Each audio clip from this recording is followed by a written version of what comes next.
Selamat datang di channel Pemuja Malam. Jangan lupa like, share, and subscribe ya. Terima kasih.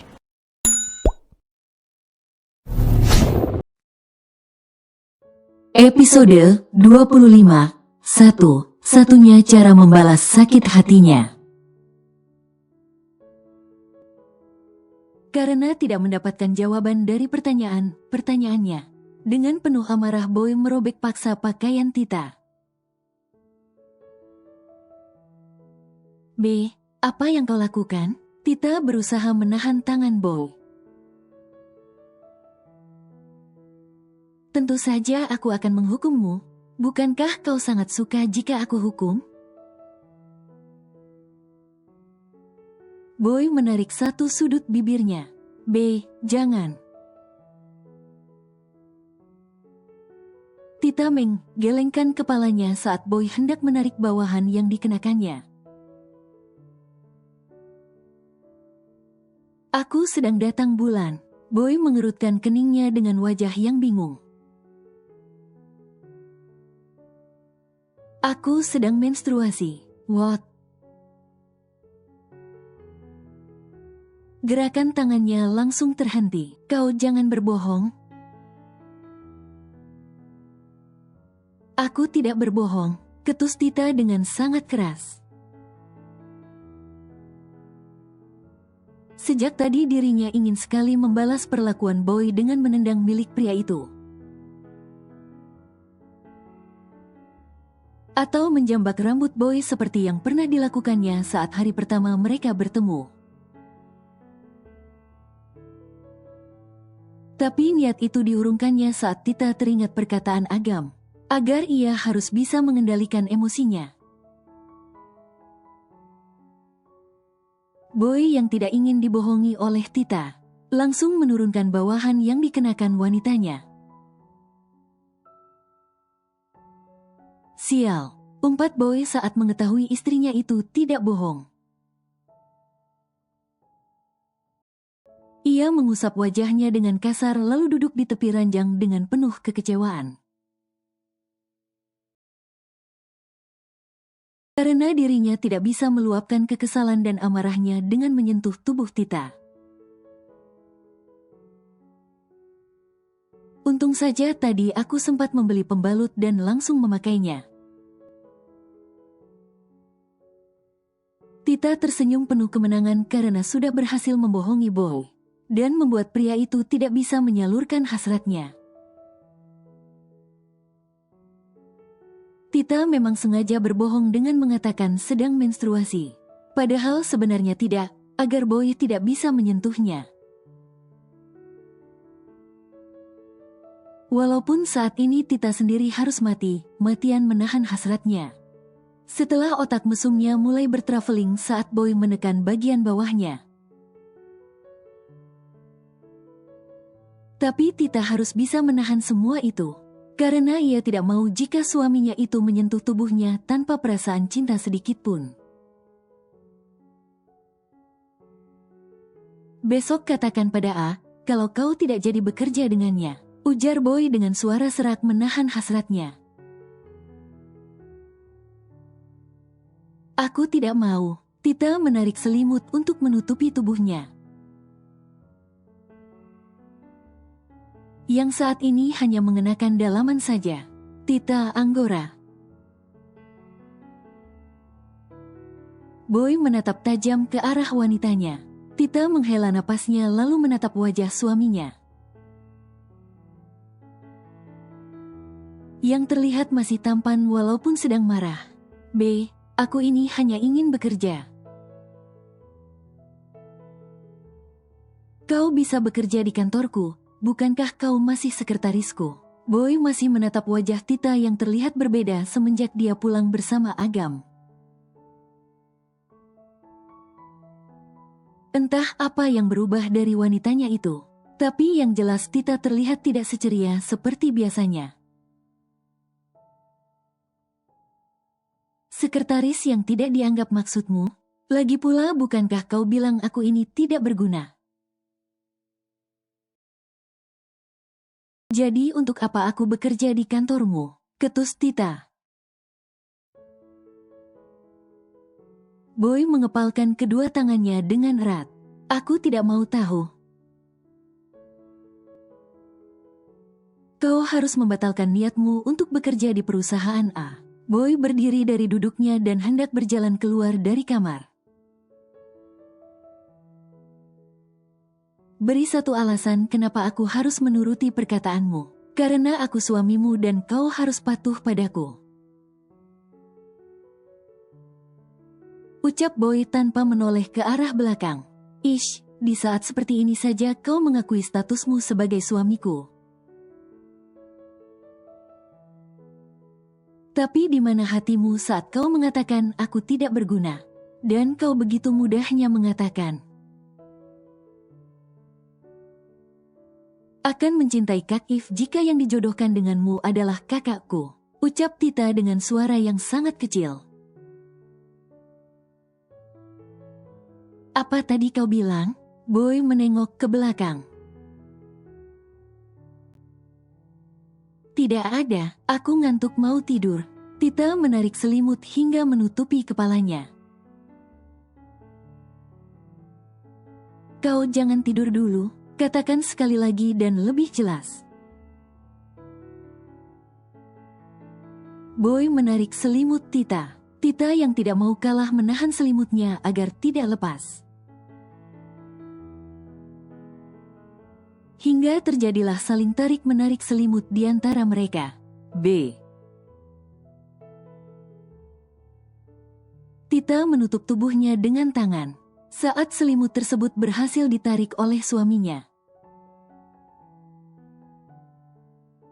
Cek kau itu masih saja bertingkah seperti seorang gadis. Cibir Boy. Lagi pula tidak perlu kau tutupi tubuh jelekmu itu. Karena aku sudah melihat semuanya. Apa kau lupa? Boy menarik satu sudut bibirnya. Apa kau bilang? Tubuhku jelek? Tita sudah tidak bisa menahan amarahnya. Dengan gerakan cepat ia mengambil bantal lalu melemparnya ke arah Boy. Tidak kena. Boy menyeringai lalu berjalan keluar dari kamar. Ia tidak bisa berlama-lama di dalam kamar bersama Tita. Dengan penampilan wanita itu yang hanya menggunakan dalaman saja. Bisa hilang akal sehatnya untuk tidak menyentuh Tita yang tengah menstruasi. B. Kembali kau. Teriak Tita dengan penuh emosi. Tadinya Tita ingin mengejar Boy untuk membalas perbuatan suaminya. Tapi niat itu diurungkannya. Karena ia lebih memilih untuk mengambil tasnya yang ditaruh di atas meja. Lalu mengambil sesuatu yang ada di dalamnya. Kau jahat B. Tita meremas strip obat yang dipegangnya. Dengan air mata yang mulai menetes di kedua pipinya. Apakah benar tidak ada rasa cinta sedikit pun untukku? Sampai kau tidak ingin aku hamil? Tita baru mengetahui obat apa yang diminumnya itu. Saat ia bertanya pada Agam apa kegunaan obat tersebut, dan betapa terkejutnya Tita saat tahu jika itu adalah pil KB, pil untuk mencegah kehamilan. Setelah puas meluapkan kesedihannya, Tita menaruh kembali pil kontrasepsi itu ke tempatnya semula. Yaitu di dalam nakas di samping tempat tidur mereka. Tita, kau tidak boleh lemah seperti ini. Ia menghapus air matanya dengan senyum tipis di bibirnya. Kau harus tangguh dan tidak boleh manja jika rencana kalian ingin berhasil. Ia teringat kembali saat Agam mengatakan, satu-satunya cara membalas sakit hatinya atas perlakuan Boy. Bukanlah dengan menangis atau pergi jauh dari suami brengseknya itu, tapi dengan cara membuat pria itu jatuh cinta dan bertekuk lutut padanya. Dan untuk bisa mencapai semua itu, Tita harus merubah sikapnya. Karena menurut Agam, Boy lebih tertarik dengan wanita yang dewasa. Tidak polos dan manja seperti dirinya. Agam juga sudah berjanji pada Tita mau membantu dan mengajarinya untuk menjadi sosok wanita yang diinginkan Boy. Yang semangat Tita, kau pasti bisa. Sementara itu di luar kamar, Boy yang sedang berjalan menuju kitchen untuk mengambil air minum merasa terkejut saat menabrak seseorang yang tiba-tiba muncul di hadapannya. If, kau tidak apa-apa? Boy menahan tubuh kakak iparnya yang hampir terjatuh. Aku tidak apa-apa. If memegang bahu pria yang ada di hadapannya. Sedang apa kau di sini? Kenapa belum tidur? Boy berjalan melewati Eve lalu mengambil air minum dari dalam lemari pendingin. Sama sepertimu aku haus. Eve memperlihatkan gelas yang ada di tangan kanannya. Boy menatap Eve sekilas lalu berjalan menuju kursi makan. Kau belum tidur? Eve ikut duduk di samping adik iparnya. Aku belum mengantuk. Jawab Boy sembari memijat keningnya yang terasa berat. Hari ini benar sangat menguras emosi dan pikirannya. Belum lagi ia harus berpikir bagaimana caranya untuk menggagalkan keinginan Tita yang ingin bekerja di perusahaan Agam. Sama aku juga. Eve tersenyum menatap wajah tampan adik iparnya. Tita, kau sungguh beruntung mendapatkan pria setampan dan sekaya Boy Arbeto.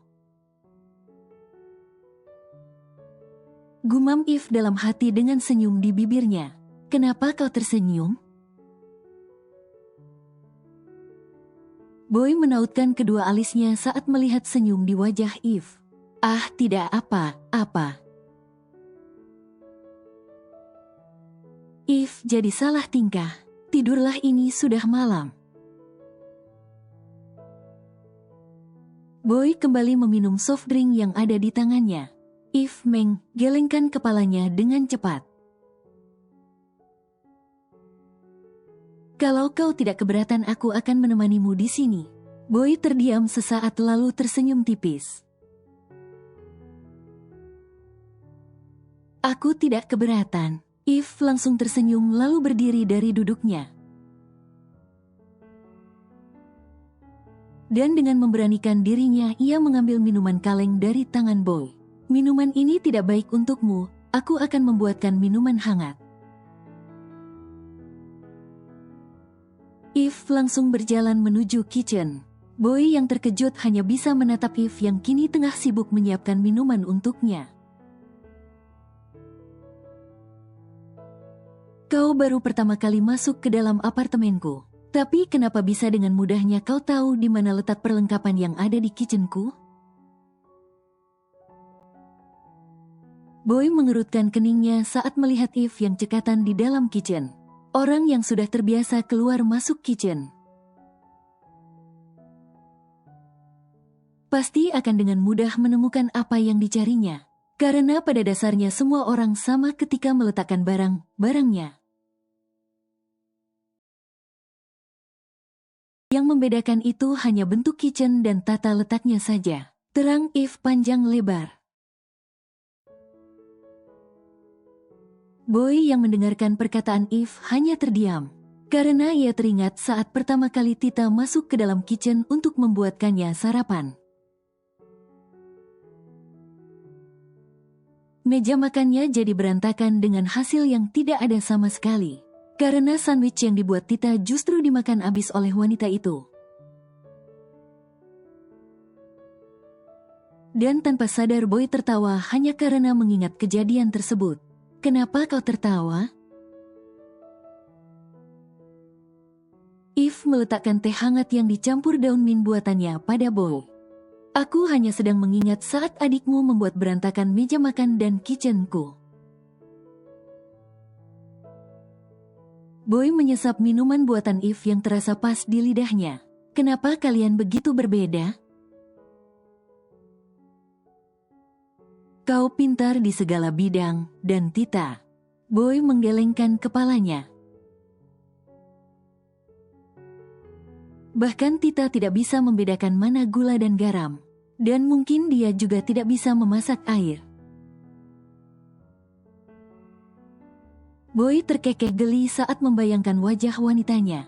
Mungkin karena sejak kecil ayah memanjakan Tita. Jadi adikku itu tidak bisa apa-apa. Boy menganggukkan kepalanya lalu berdiri dari duduknya. Dengan membawa cangkir minuman itu di tangannya. "B, kau mau kemana?" "Ke ruang kerjaku, masih ada pekerjaan yang harus aku selesaikan." Boy hendak melangkahkan kakinya. "Boleh aku bantu?" Eve menawarkan dirinya. "Tidak perlu, ini sudah larut malam, kau istirahatlah." Boy tersenyum lalu berjalan menuju ruang kerjanya. Ia ingin merencanakan sesuatu untuk menghadapi Tita yang tetap ingin bekerja di tempat agam. Sementara itu Eve yang ditinggal sendirian di ruang makan langsung bergegas masuk ke dalam kamar dengan wajah yang cemberut. Begitupun dengan seseorang yang sejak tadi bersembunyi dan mendengarkan pembicaraan antara Boy dan Eve. Ia masuk ke dalam kamarnya dengan raut wajah yang tampak berpikir dengan kening yang berkerut. Keesokan harinya, Boy yang marah pada Tita. Karena wanita itu bersikeras untuk tetap bekerja di perusahaan agam, memilih untuk mendiamkan Tita. Dan tidak mempedulikan keinginan wanita itu, yang memintanya untuk mengantar ke perusahaan agam. "Masuklah." Boy membuka pintu mobilnya untuk Eve. "Terima kasih." Eve hendak masuk ke dalam mobil, namun langkahnya terhenti saat ia mendengar suara Tita. "B, Kak Eve, tunggu." Tita berlari dengan napas yang terengah, engah dan wajah yang memerah karena kesal. Bagaimana Tita tidak merasa kesal jika suaminya itu meninggalkan dirinya begitu saja?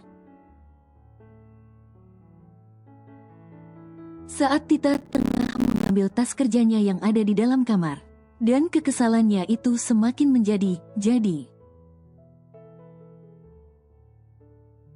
Saat Tita melihat Boy membuka pintu mobil untuk kakaknya, "Aku saja tidak pernah diperlakukan semanis itu oleh B." Gerutu Tita dalam hati. "Kenapa aku ditinggal?" Tanya Tita pada Boy sembari menahan semua umpatan yang ingin meluncur dari bibirnya. Jujur saja ia merasa semakin panas dengan kedekatan yang terjadi antara Kak Eve dengan suaminya. Apalagi saat kejadian sarapan pagi tadi di ruang makan, di mana kakaknya itu membuatkan sarapan untuk mereka. Dan Kak Eve melayani Boy dengan sangat cekatan, sampai tidak memberikan Tita kesempatan sama sekali untuk melayani suaminya. "Kau naik taksi saja karena aku sudah terlambat." Boy berjalan ke sisi pintu pengemudi. B. Tita menarik tangan suaminya. Lalu menatap pria itu dengan tatapan yang memohon. Antar Tita please. Boy menghela napasnya dengan kasar. Sebenarnya ia tidak tega menolak permintaan Tita. Tapi karena dirinya masih marah karena wanita itu tidak mau menuruti permintaannya. Boy pun memilih untuk tidak peduli dengan menolak permintaan istrinya itu. Aku tidak bisa. Boy hendak membuka pintu mobilnya. Ya sudah kalau tidak bisa. Tita akan menelepon A dan memintanya untuk cepat masuk. Sela Boy dengan sangat tegas. Dirinya tidak akan membiarkan Agam menjemput Tita. Sudah cukup bagi seorang Boy Arbeto menahan amarahnya, karena tidak bisa melarang Tita bekerja di perusahaan Agam. Terlebih setelah pembicaraan mereka sebelum keluar dari dalam kamar. Saat itu Boy yang melihat wanitanya berganti pakaian dengan pakaian kerja. Kembali melarang Tita untuk bekerja di perusahaan Agam. Tapi wanita itu tetap pada pendiriannya. Dan justru balik bertanya apakah dirinya cemburu pada Agam. Sampai melarang Tita bekerja bersama sepupunya itu. Tentu saja Boy berkata tidak cemburu. Dan Tita langsung berkata jika dirinya tidak cemburu. Maka ia harus mengizinkan wanita itu untuk bekerja di perusahaan Agam. Dan mau tidak mau akhirnya Boy mengizinkan Tita bekerja di perusahaan milik sepupunya itu. Cepat masuk.